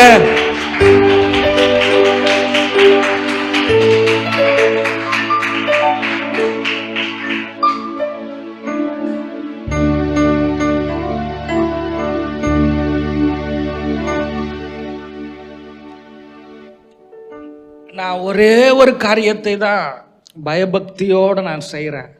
அது உங்களுக்கு பிரயோஜனம். அவருடைய வார்த்தையை மட்டும் ஒவ்வொரு வாரமும் நான் அதை பயபக்தியாக நான் செய்கிறேன். ஒவ்வொரு சனிக்கிழமை கூட அந்த பாஸ்டிங் ப்ரேயரை பைபிள் ஸ்டடியாக மாற்றலாமான்னு யோசிக்கிறேன். எனக்குள்ள ஓடுற வெளிச்சங்கள் அப்படியே நிறையா வருது. அதையெல்லாம் கொட்டிக்கிட்டே இருக்கணும்னு பார்க்குறேன். பைபிள் சனிக்கிழமை இடையில இன்னொரு நாள் வச்சு சத்தியத்தை, இதை ஒன்றை மட்டும்தான் நான் பயபக்தியாக நான் செய்கிறேன். இதில் தான் என்னுடைய ஜீவன் இருக்குது, இதில் தான் நான் வாழ்கிறேன். இந்த சத்தியத்தை, கலங்கமில்லாத உண்மையான நேர்மையான சத்தியங்களை நான் உங்களுக்கு போதிக்கிறதுனால நான் ஆரோக்கியமாக வாழ்கிறேன். நான் ஆசீர்வாதமா வாழ்றேன். ஆமென். என்னை கர்த்தர் என்னை எல்லா விதத்திலையும் என்னை உயர்த்திக்கிட்டே இருக்கிறாரு. ஆமென். நான் இன்னமும் இந்த சத்தியத்தை நான் நேர்மையா பேசுவேன். ஹல்லேலூயா. அப்ப பாருங்க, முதலாவது அந்த ஜீவன் என்னன்னா கிறிஸ்துவோடு நம்மை ஒரு உறவுக்குள்ளே கொண்டு வருகிறது. ரெண்டாவது பாருங்க, அவர் சமூகத்திலே அவர்கள் தரிசிப்பார்கள். அங்க பாத்தீங்கன்னா அவருடைய நாமம் அவருடைய நெற்றியில் இருக்கிறது அப்படின்னும் போது என்னுடைய இரண்டாவது குறிப்பு, இயேசுவின் பெயரால் உங்களுக்கு சிறந்த வாழ்க்கை உண்டாகிறது. அவருடைய பிரசன்னத்தினால நிரப்பப்பட்ட ஒரு அனுபவம் உங்களுக்கு உண்டாகிறது. கிறிஸ்துவின் சிங்காசனம் உங்களுக்குள்ள இருக்கிறதுனால, நீங்க கிறிஸ்துவின் சிங்காசனமா இருக்கிறதுனால உங்க வாழ்க்கையில ஆண்டவர் முதல்ல சொல்ற ஆசீர்வாதம் என்னன்னா, அவருக்கு உறவு உள்ளவர்களாக இருக்கிறீர்கள், நெருங்கிய உறவு. அவருடைய பெயரால உங்கள் வாழ்க்கை நல்ல சிறந்த வாழ்க்கையாக மாறுகிறது. அவருடைய பிரசன்னத்தினால நீங்கள் நிரப்பப்பட்டவர்களாக இருக்கிறீர்கள். ஆமென். நம்பர் 2, அவருடைய சிங்காசனம் உங்களுக்குள்ள இருக்கிறபடியினாலே, ஆவியானவர் திருத்துவ தேவன் உங்களுக்குள்ள இருக்கிறபடியினாலே உங்களுடைய வாழ்க்கையில வரக்கூடிய இரண்டாவது பிளஸிங் என்ன தெரியுமா? 17வது வசனம், ஆவியும் மனவாட்டியும் வா என்கிறார்கள், கேட்கிறவனும் வா என்பானாக. தாகமாய் இருக்கிறவன் வரக்கடவன், விருப்பமுள்ளவன் ஜீவ தண்ணீரை இலவசமாய் வாங்கி கொள்ள கடவன். இப்ப என்னுடைய இரண்டாவது குறிப்பில் என்னன்னா, அவர் உங்களுக்குள்ளே வந்து சிங்காசனம் அமைத்து அவருடைய ஆலயமாக, அவருடைய ராஜ்யமாக உங்களுக்குள்ள அவர் அமர்ந்திருக்கிறாரே, உங்களை அவருடைய மனவாட்டியாய் மாற்றி இருக்கிறார். ஆமென். ஆமென். அல்லேலூயா. மூன்றாவது, சிங்காசனத்தில் இருந்து ஓடுகிற அந்த ஜீவன், உங்களுக்குள்ளிருந்து ஓடுகிற அந்த ஜீவன் உங்களுக்கு என்ன ஆசீர்வாதத்தை கொண்டு வருகிறது என்றால், 2வது வசனம், நகரத்தின் வீதியின் மத்தியில். ஆமென். நகரத்தின் வீதியின் மத்தியில்ன்றது ஒரு தனி மெசேஜ், அதை ஆரம்பிச்சா முடிக்க முடியாது. ஆமா, ஏதேன் தோட்டத்திலே மத்தியிலே ஜீவ விருட்சம் இருந்தது. அந்த மத்தியில் இருக்கிற அந்த வார்த்தை இயேசு கிறிஸ்துவை அடையாளப்படுத்துகிறது. நகரத்தின் மத்தியில் அப்படின்றது எதை குறிக்கிற வார்த்தைன்னா, இயேசு கிறிஸ்துவை குறிக்கிற வார்த்தை. இரு கரையிலும் அப்படின்னு போடப்பட்டிருக்கு இல்லையா? இரு கரை, ஆவிக்குரிய வாழ்க்கை, அப்புறம் உலக வாழ்க்கை, ரெண்டுத்துலயும் இரு கரையிலையும் உங்களை ஆசீர்வதிப்பேன்னு சொல்றார். அதே போல இரு கரை அப்படின்னு சொன்னா, இயேசுதான் ஆதியுமாக இருக்கிறார், இயேசுதான் அந்தமாக இருக்கிறார். உன் வாழ்க்கையை துவங்கின பொழுது உன்னை ஆசீர்வதித்தாரோ, உன்னை எப்படி சந்தோஷமாய் உன்னுடைய வாழ்க்கையை தொடக்கினாரோ, உன்னுடைய வாழ்க்கை முடியும் வரை அதே ஒரு அளவு குறையாதபடிக்கு அவர் உன்னை அவ்வளவு மகிழ்ச்சியாய் உன் வாழ்க்கை ஓட்டத்தை முடிக்க அவர் உதவி செய்வார். ஆமென். ஆமா.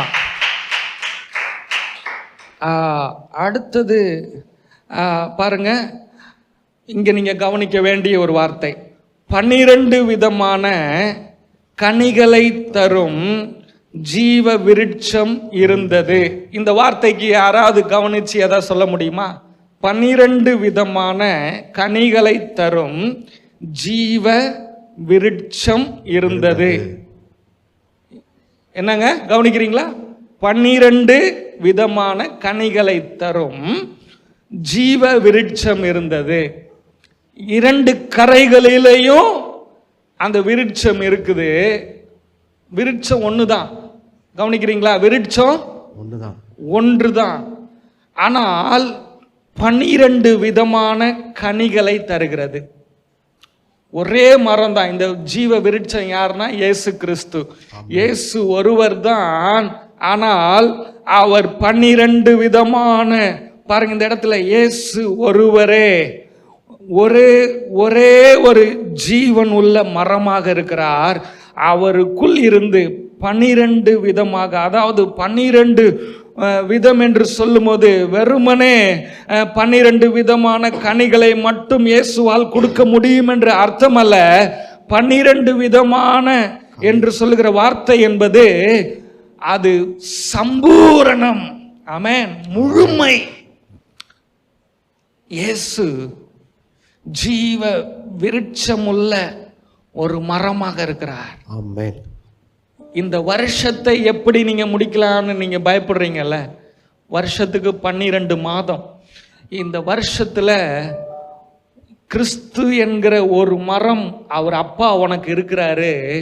12 மாதமும் 12 சுவையான வாழ்க்கையில இன்பத்தை உனக்கு தருவார், ஆசீர்வாதங்களை தருவார், ஆரோக்கியத்தை தருவார்.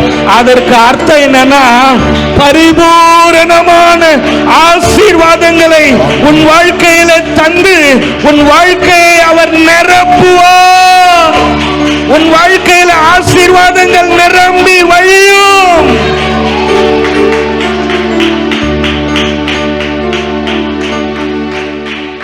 அல்லேலூயா. ஏன் இன்னைக்கு நான் ஷார்ட்டா சொன்னேன்னா, அப்பதான் இதெல்லாம் சொல்ல முடியும் தான் நான், இல்லைன்னா இன்னொரு வாரம் ஓடும். ஆமா, அப்ப 4வது, அப்ப இங்கேயே நான் இன்னும் சொல்ல வேண்டியது இருக்குது. எனக்கு மற்றது சொல்லணும்னு ஓடுறேன் நான் இன்னைக்கு, எனக்கு புரியுது. ஆமா, அடுத்தது பாருங்க, அது மாதம் தோறும் தன் கனிகளை கொடுக்கும். ஒவ்வொரு மாதமும் கிறிஸ்து உங்களுக்கு கனிகளை தருவார். ஒவ்வொரு மாதமும் கிறிஸ்து உங்களுக்கு ஆசீர்வாதத்தை தருவார், இன்பத்தை தருவார், ஆசீர்வாதத்தை தருவார், சமாதானத்தை தருவார், இளைப்பாறுதலை தருவார், ஐஸ்வர்யத்தை தருவார், நிம்மதியை தருவார். ஆமென். எல்லாம் தருவார். ஆமென். ஆமென். பாருங்க, அடுத்தது, அந்த விருட்சத்தின் இலைகள் ஜனங்கள் ஆரோக்கியம் அடைவதற்கு ஏதுவாக இருந்தது. இயேசு கிறிஸ்து உங்களுக்கு ஆரோக்கியத்தை தருகிறார். நீங்கள் அவருடைய ஆலயமாக இருக்கிறீர்கள், நீங்கள் அவருடைய சிங்காசனமாக இருக்கிறீர்கள். அதற்குள் திரித்துவ தேவன் இருக்கிறார். அவர் ஜீவ விருட்சமாக இருக்கிறார். அவருடைய கனிகள் உங்களை ஆசீர்வதிக்கும். அவருடைய இலைகள் உங்களுக்கு ஆரோக்கியத்தை கொண்டு வரும். உங்கள் எலும்புகளை ஆரோக்கியப்படுத்தும், உங்கள் முழங்காலை ஆரோக்கியப்படுத்தும், உங்களுடைய இரத்த நோய்களை ஆரோக்கியப்படுத்தும், உங்கள் இதய நோய்களை ஆரோக்கியப்படுத்தும், உங்களுடைய கண்களை உச்சம் தலை முதல் உள்ளங்கால் வரையிலும் இருக்கிற சகல விதமான நோய்களையும் குணமாக்கும் மருந்து. இயேசுவே மருந்து, இயேசுவே பரிகாரி. இயேசுவின் தழும்புகளை உன்னை ஆரோக்கியப்படுத்தும், இயேசுவின் ரத்தம் உன்னை சுகப்படுத்தும். அதை தவிர இந்த உலகத்திலே எந்த மருந்தும் வேலை செய்யவே முடியாது. ஆமென். ஆமென். அப்போ அந்த சிங்காசனம் அப்படின்னா, தேவ ராஜ்யம் என்னன்னா, உனக்கு ஆரோக்கியத்தை கொண்டு வரும். என்னுடைய 4வது குறிப்பு என்னன்னா, 3வது வசனம், இனி ஒரு சாபமும் இராது. சொல்லுங்க பார்க்கலாம், இனி ஒரு சாபமும் இராது. தேவனும் ஆட்டுக்குட்டியானவரும் இருக்கிற சிங்காசனம் அதில் இருக்கும். அதில் இருக்கும்னா என்ன தெரியுமா? தேவனும் ஆட்டுக்குட்டியானவரும் உனக்குள்ள சிங்காசனமா இருக்கிறதுனால உன் வாழ்க்கையில சாபம் இருக்காது. இந்த 10:56 எழுதுங்க, ஒரு பேப்பர்ல எழுதுங்க, எங்கேயோ எழுதுங்க. இத விசுவாசத்தோட எழுதுன உன் வாழ்க்கையில ஒரு பெரிய அற்புதம் நடக்கும்னு சொல்றேன். ஆண்டவர் தீர்க்க தரிசனமா சொல்றாரு. இந்த 10:56 ஆண்டவர் சொல்றாரு, ஆட்டுக்குட்டியானவர் உனக்குள்ளே சிங்காசனமா இருந்து அவர் வீற்றிருக்கிறார். ஆகையால உன் வாழ்க்கையில சாபம் இருக்காது, உன் வாழ்க்கையில வியாதி இருக்காது, உன் வாழ்க்கையில கண்ணீர் இருக்காது, உன் வாழ்க்கையில சகல ஆசீர்வாதங்கள் இருக்கும். ஆமென். ஹல்லேலூயா, ஹல்லேலூயா. ஆமா. 5வது, அந்த சிங்காசனம் உனக்குள்ள இருக்கிறதுனால, ஜீவன் உனக்குள்ள இருந்து வெளிப்படுறதுனால, 5வது வசனம் பாருங்க, அங்கே இராக்காலம் இராது, விளக்கும் சூரியனுடைய வெளிச்சமும் அவர்களுக்கு வேண்டுவதில்லை. இந்த உலகத்தில் இருக்கிற லைட் உனக்கு தேவையில்லை, இந்த உலகத்தில் இருக்கிற சூரியன் உனக்கு வேண்டியதில்லை. தேவன் ஆகிய கர்த்தரே அவர்களுக்கு மேல் வெளிச்சமாயிருப்பார், பிரகாசமாயிருப்பார். அவரே அவர்களுக்கு சதா காலங்களிலும் அரசாளுகிறவராக இருக்கிறார். உன்னை சதா காலமும் எல்லா நேரமும் எல்லா காலத்திலையும் எல்லா சூழ்நிலையிலையும் உன்னை ஆளுகை செய்ய விரும்புகிறார். உன் வாழ்க்கையில எந்த சூழ்நிலையானாலும் ஆண்டவர் சொல்றாரு, நான் உன்னை ஆளுகை செய்ய விரும்புறேன். சதா காலமும் நான் உன்னை ஆளுகை செய்ய விரும்புறேன். நான் படைச்ச சூரியன், நான் படைச்ச வெளிச்சம், நான் படைச்ச பகல் உனக்கு வேண்டாம். நானே உனக்கு பகலா இருக்கிறேன், நானே உனக்கு வெளிச்சமாக இருக்கிறேன், நானே உனக்கு சூரியனாக இருக்கிறேன், நானே உனக்கு சகலமுமா இருந்து உன்னை நான் நடத்துவேன், உன்னை ஆசீர்வதிப்பேன். அல்லேலூயா. ஆண்டவர் என்ன சொல்றார் தெரியுமா? அஞ்சாவதாக, இயற்கைக்கு அப்பாற்பட்ட விதத்திலே நான் உன் வாழ்க்கையை ஆசீர்வதிக்க போகிறேன். அல்லேலூயா. இந்த 10:58க்கு நீங்க எழுத வேண்டிய வார்த்தை, கர்த்தர் உங்களோடு பேசுகிற தீர்க்க தரிசனமான வார்த்தை. அல்லேலூயா. ஞாயிற்றுக்கிழமை 22ஆம் தேதி காலை இந்த 10:58க்கு கர்த்தர் உன்னோடு பேசுகிற வார்த்தை என்ன தெரியுமா? உன்னை இயற்கைக்கு அப்பாற்பட்ட விதத்திலே உன்னை நான் நடத்துவேன். அற்புதங்களின் மூலமாக, அதிசயங்களின் மூலமாக, ஆச்சரியமாக, மகத்துவமாக, பிரம்மாண்டமாக, பிரமிக்கத்தக்க விதத்திலே, ஆராய்ந்து முடியாத விதத்திலே நான் உன் வாழ்க்கையை ஆசீர்வதிக்க போகிறேன். மனித மூளைக்கு தெரியாது, புரியாது. ஆனால் உன்னுடைய வாழ்க்கையில நான் மகத்துவமான காரியங்களை செய்ய போகிறேன்.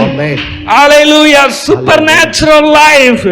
Amen. ஆறாவது, ஆண்டவர் உனக்குள்ளே சிங்காசனமாயிருந்து உனக்குள்ளே அவருடைய ஜீவன் ஓடுமானால் ஆண்டவர் உனக்கு ஆறாவது கொடுக்கிற ஆசீர்வாதம் என்ன தெரியுமா? 11வது வசனம் 12வது வசனத்துல உனக்கு பலன் உண்டாகும். உனக்கு பலன் உண்டாகும். உன்னுடைய கிரியைகளினால் அல்ல, கல்வாரி சிலுவையில கிறிஸ்து செய்து முடித்த கிரியைகளினால உனக்கு பலன் உண்டாகும். உனக்கு ஆசீர்வாதங்கள் உண்டாகும். ஆமென். ஆமா, இந்த வசனத்துல தேவன் எவ்வளவு நல்லவர், எவ்வளவு அன்புள்ளவர் என்று தன்னை வெளிப்படுத்துகிறார். பாருங்க, அநியாயம் செய்கிறவன் அநியாயம் செய்யட்டும், அசுத்தமா இருக்கிறவன் இன்னும் அசுத்தமா இருக்கட்டும், நீதி செய்கிறவன் இன்னும் நீதியை செய்யட்டும், பரிசுத்தம் உள்ளவன் இன்னும் பரிசுத்தமாய் வாழட்டும் அப்படின்னு ஆண்டவர் சொல்றாரு. ஆண்டவர் பொறுமை உள்ளவராக இருக்கிறார். இவன் பாவம் பண்ணிட்டான், இவன் தப்பு பண்ணிட்டான், இவனை அழிச்சிடணும்னு இல்லை. அவர் அன்புள்ள தகப்பனாக எல்லாரும் மேலும் இரக்கமுள்ளவராக நல்லவராக இருக்கிறார். அவன் செய்யறது செய்யட்டும், பாவம் கொஞ்ச நாள் விடுவோம் அப்படின்னு சொல்றாரு. எல்லாருக்கும் கொஞ்ச நாள் அவர் பொறுமை உள்ளவராக இருக்கிறாரு. ஆனா பரிசுத்தமா வாழ்ற கர்த்தருடைய பிள்ளையே, உனக்கான பலனையும் அவர் கொண்டு வருவார். அது உன்னுடைய கிரியையினால வந்த பரிசுத்தம் இல்ல, உன் கிரியையினால வந்த நீதி இல்ல. அவர் கல்வாரி சிலுவையில மரித்து உயிர் தெழுந்ததுனால வந்த பரிசுத்தம், நீதி. அதனால அதற்கான பலனை அவர் உனக்கு கொண்டு வருவார். ஆமென். நிறைய பேருக்கு நான் பேசுறது புரியாது. உங்களால பரிசுத்தமாக முடியாது, உங்களால நீதி ஆக முடியாது. இந்த நியாயபரமான போதகர்கள் இந்த உலகத்தில் இருக்கிறவர்கள் உன்னை பரிசுத்தமாக்கு, உன்னை நீதியாக்க வேண்டு கூப்பாடு போடுன்றாங்க. கிறிஸ்து தான் நம்மை நீதியாக்குறவர், கிறிஸ்து தான் பரிசுத்தமாக்குகிறவர். ஹல்லேலூயா. ஆமென். என்னுடைய 7வது குறிப்பு, நீ அவருடைய சிங்காசனமாக இருந்தால், உனக்குள்ளிருந்து அவருடைய ஜீவன் ஓடுமானால், 16வது வசனம் சொல்லுகிறது, சபைகளில் இவைகளை உங்களுக்கு சாட்சியாக அறிவிக்கும்படி இயேசுவாகிய நான் என் தூதனை அனுப்பினேன். நான் தாவீதின் வேரும் சந்ததியும் பிரகாசமுள்ள விடிவெள்ளி நட்சத்திரமுமாய் இருக்கிறேன் என்றார்.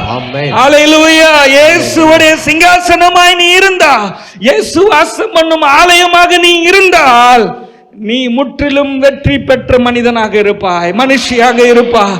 தாவீதின் வேறு அப்படின்னா தாவீது வெற்றியின் மனிதன். இயேசு தாவீது சந்ததியாக இருக்கிறார். அவர் உனக்கு வெற்றியை தருவார். நீ கையிட்டு செய்கிற எல்லாவற்றிலையும் வெற்றியை தருவார். நீ துவங்குகிற எல்லாவற்றையும் நீ ஜெயமெடுப்பா. ஆமென். அவர் சிங்காசனமா நீ இருப்பான்னா, அவர் உனக்கு பிரகாசமுள்ள விடிவெள்ளி நட்சத்திரமா இருப்பார். பிரகாசமுள்ள விடிவெள்ளி நட்சத்திரம் என்ன தெரியுமா? அந்த காலத்துல வியாபாரம் பண்றதுக்கு சரக்குகளை போட்டுட்டு ஒட்டகங்களிலே கழுதைகளிலே ஊர் ஊராக தேசம் தேசமாக நாடோடியாக வியாபாரத்துக்கு கடந்து செல்வார்களாம்.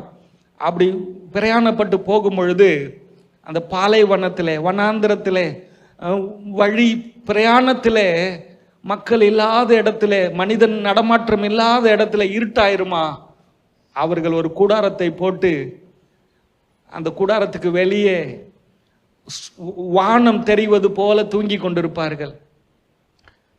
அந்த பொழுது விடியும் பொழுது விடிவெள்ளி நட்சத்திரம் வெளிச்சம் அவங்களுக்கு தெரியுமா. அந்த வெளிச்சத்தை பார்த்த உடனே அவர்கள் கடகடன்னு எழும்பி தன்னுடைய குடும்பத்தை விட்டு வெளியே வந்து பல மாதங்கள் ஆகியிருக்கும். தன் கையில் இருக்கிற பொருளெல்லாம் விற்று பணங்களாய் மாற்றி திரும்ப தன்னுடைய குடும்பத்துக்கு போக வேண்டும். அப்படிப்பட்ட கடினமாய் உழைக்கிற வேலை செய்கிறவர்களுக்கு வாழ்க்கையில வழி காட்டுகிற விடிவெள்ளி நட்சத்திரம் இயேசு. ஆமென். உன் வாழ்க்கையில முன்னேறணும், நீ பிரயாசப்படுற, கஷ்டப்படுற, உழைக்கிற, உனக்கு ஜெயம் பெறணும்னா உனக்கு விடிவெள்ளி நட்சத்திரம் இயேசு, வழிகாட்டுற நட்சத்திரம் இயேசு, வாழ வைக்கிற நட்சத்திரம் இயேசு, உனக்கு அற்புதம் செய்யற நட்சத்திரம் இயேசு. ஓ, கைகளை தட்டி ஆமென். எத்தனை பேரோட ஆண்டவர் பேசினாரு? சிங்காசனம்னா யாரு? நீங்கம்மா. சிங்காசனம்னா நீங்க, அவருடைய ராஜ்யம்னா நீங்க. இயேசு எங்க இருக்கிறாரு? உங்களுக்குள்ள இருக்கிறாரு. ஆமென். பளிங்கினா யாரு? இயேசு. தெளிவுனா யாரு? இயேசு. சுத்தம்னா யாரு? இயேசு. ஜீவனா யாரு? இயேசு. தண்ணீர்னா யாரு? இயேசு. ஆமென். இதெல்லாம் எதை காட்டுதுன்னா, தேவன் தன்னுடைய பிள்ளைகளை ஆளுகை செய்கிறார். அவரு தன்னுடைய பிள்ளைகளுக்காக நதியை போல ஓடி உழைக்கிறார். அவருடைய திட்டங்கள் எளிமையாக இருக்கிறது. ஆமென். அவருடைய ஆட்சி திறந்த புத்தகமா இருக்குது. உனக்கு சந்தேகமே வேணாம், நான் உன்னை நடத்துவேன்னா, உன்னை ஆசீர்வதிப்பேன்னா. நம்ம ஓட்டு போடுறோமே, யாருக்கு ஓட்டு போடலாம், யாரு நல்லா நடத்துவான்னு சந்தேகம் இருக்குல்ல உங்களுக்கு, இயேசுகிட்ட அந்த சந்தேகமே வேணாம். ஆமா, இந்த எலெக்ஷன்ல இயேசு நிக்கிறாரு. எத்தனை பேர் இயேசுக்கு ஓட்டு போட போறீங்க? நிறைய பேருக்கு நம்பிக்கையே இல்லை, கையே தூக்கல பாருங்க. ஆமா, இயேசு நிக்கிறாரு. இயேசு நிக்கிறாரு. இயேசு எந்த கட்சியில நிக்கிறாரு தெரியுமா? நோட்டாவில் நிக்கிறாரு. நோட்டாவில் நிக்கிறாரு. அல்லேலூயா. நோட்டாவை நம்புறவங்க இயேசுவை நம்புறாங்க. எந்த மனிதனும் என்னை ஆளுகை செய்யல, இயேசு என்னை நம்புற, இயேசு என்னை ஆளுகை செய்யற. ஆமென். ஆமா, ஓட்டு போடாம இருந்துடாதீங்க, நோட்டாவிலையாவது போட்டுட்டு வாங்க. யாரு மேலே நம்பிக்கை இல்லை, இயேசு என்னை வாழ வைக்கிறாருன்னு நோட்டாவில் போடுங்க. ஆமா, ஆமென் சொல்வீங்களா? ஆமென். ஆமா, கண்களை மூடுவோமா? எத்தனை பேர் இன்னைக்கு கர்த்தர் என்கிட்ட பேசினாருன்னு சொல்றீங்க? அப்படி அர்ப்பணிப்பீங்களா? ஆண்டவரே, என்னை அர்ப்பணிக்கிறேன், நீதான் சிங்காசனம், உனக்கு வெற்றியே அவர் தரார். வாழ்க்கையில நீ வெற்றிக்கு போறதுக்காக உனக்கு விடிவெளி நட்சத்திரமா இருக்கிறார். உனக்கு அவர் பலனை கொண்டு வரார், ஆசீர்வாதங்களை கொண்டு வரார். உனக்கு இயற்கைக்கு அப்பாற்பட்ட விதத்துல இயேசுவே உனக்கு வெளிச்சமா இருக்க போறார். உன் வாழ்க்கையில நீ சாபம் இருக்க போறதில்ல. உன் வாழ்க்கையில இயேசு உனக்கு இன்பத்தை, ஜீவ கனிகளை தருகிறார், உனக்கு ஆரோக்கியத்தை தருகிறார். ஹல்லேலூயா. நீ இயேசுவுக்கு மனவாட்டியா இருக்கிறாய். இயேசுவுக்கும் உனக்கும் தகப்பன் பிள்ளை என்கிற உறவு இருக்கிறது. இயேசுவின் பெயரால உனக்கு சிறந்த வாழ்க்கையை உனக்கு அமைக்கப்பட்டு இருக்கிறது. அவருடைய பிரசன்னத்துக்குள்ளே உன் வாழ்க்கை இருக்கிறது. ஹல்லேலூயா. தகப்பனே, இந்த காலை வேளையிலே எங்களோடு பேசி நம்முடைய வார்த்தைக்காக நன்றி அப்பா. இந்த வெளிப்படுத்தின விசேஷம், திறக்கப்பட்ட விசேஷம், மறைக்கப்பட்ட புத்தகம் அல்ல, அது வெளிப்படுத்தப்பட்டது, திறக்கப்பட்ட புத்தகம். ஆண்டவரே, இந்த கடைசி புத்தகத்துல எங்களுக்கான செழிப்பு, எங்களுக்கான ஆசீர்வாதங்கள், எங்களுக்கான சுகங்கள், பூமியில வாழ்வதற்கு தேவையான எங்களுக்கு சகலமும் இந்த புத்தகத்துல நீங்க வச்சிருக்கிறீங்க. ஆண்டவரே, பிசாசு சொல்லிட்டான், இந்த புத்தகத்தை படிக்காத, இது பயப்படுத்துகிற புத்தகம், புரியாத புத்தகம். ஆனா ஆவியானவர் சொல்றாரு, இது வெளிப்படுத்தப்பட்ட புத்தகம், இது திறக்கப்பட்ட புத்தகம், இது ஈஸியாய் புரிந்து கொள்ள வேண்டிய புத்தகம். ஆண்டவரே, இந்த காலை வேளையில் எங்களோடு பேசி நம்முடைய வார்த்தைக்காக நன்றி. ஆண்டவரே, இந்த தேவ செய்தியை கேட்கிற பிள்ளைகள் யாராக இருந்தாலும், எந்த இடத்துல இருந்தாலும், அவர்களுக்கு இந்த வார்த்தையின் ஆசீர்வாதங்கள் உண்டாகட்டும், அற்புதங்கள் நடக்கட்டும். இந்த தேவ செய்தியை எந்த காலத்தில், எந்த வருஷத்தில, எந்த சூழ்நிலையில கேட்டாலும் இந்த தேவ செய்தி ஜனங்களுக்கு, கர்த்தருடைய பிள்ளைகளுக்கு அற்புதங்களை கொண்டு வருவதாக இயேசுவின் நாமத்திலே ஜெபிக்கிறோம் ஜீவனுள்ள நல்ல பிதாவே, ஆமென்.